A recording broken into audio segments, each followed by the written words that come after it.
The scream started before the gunshot, high, sharp, slicing through the quiet afternoon like a blade.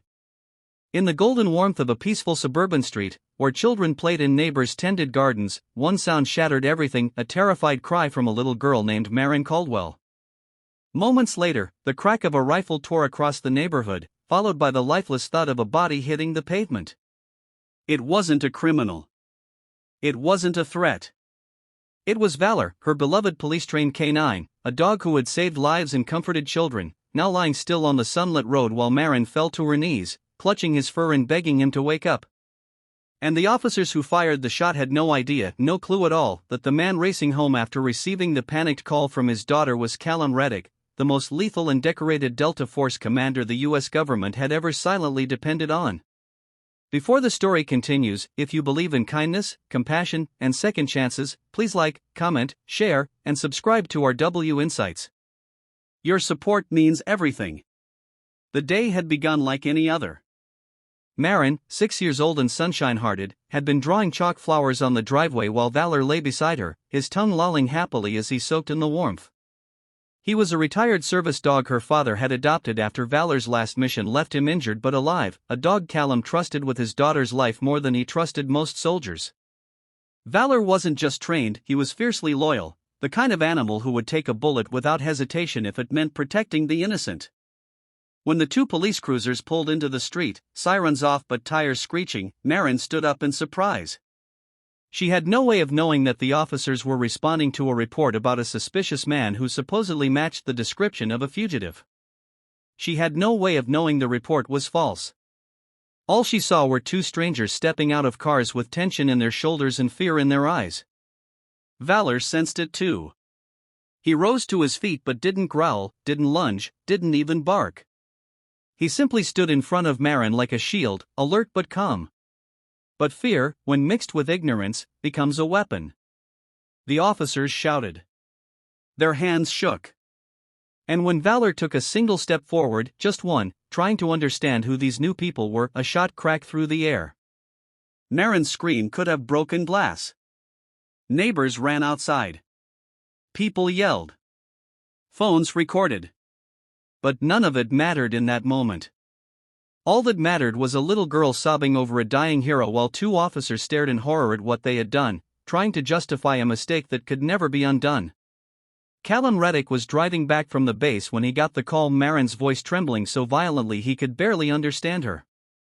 He didn't need details. He didn't need explanations. The anguish in his daughter's voice activated something in him, something deep, something forged through war, loss, and sacrifice. He pressed the accelerator down so hard the engine wailed. Birds scattered. He didn't blink. He didn't breathe. Every second was a century as he sped through traffic, praying he wasn't too late to hold his daughter through the worst moment of her young life. When he turned onto the street, the world slowed. Officers. Neighbors. An ambulance arriving too late. And Marin, tiny and shaking, sprawled over Valor's unmoving body. Callum stepped out of his truck with a calmness so controlled it terrified everyone nearby. Those who knew him, his team, his commanders, would have recognized the expression instantly.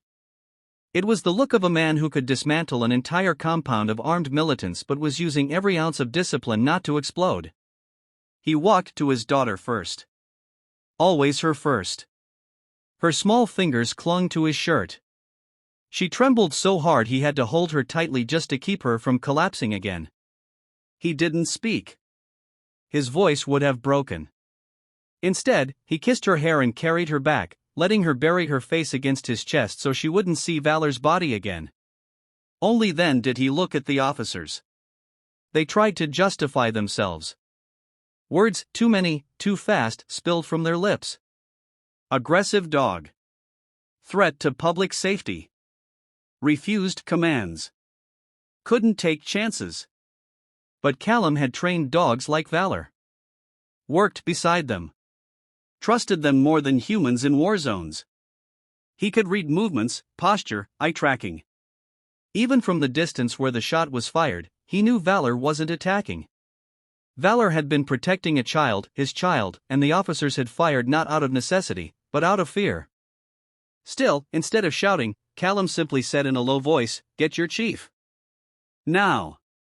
That single sentence turned every spine cold. Chief Rowan Marks arrived red-faced and sweating within minutes, having already received alerts from dispatch.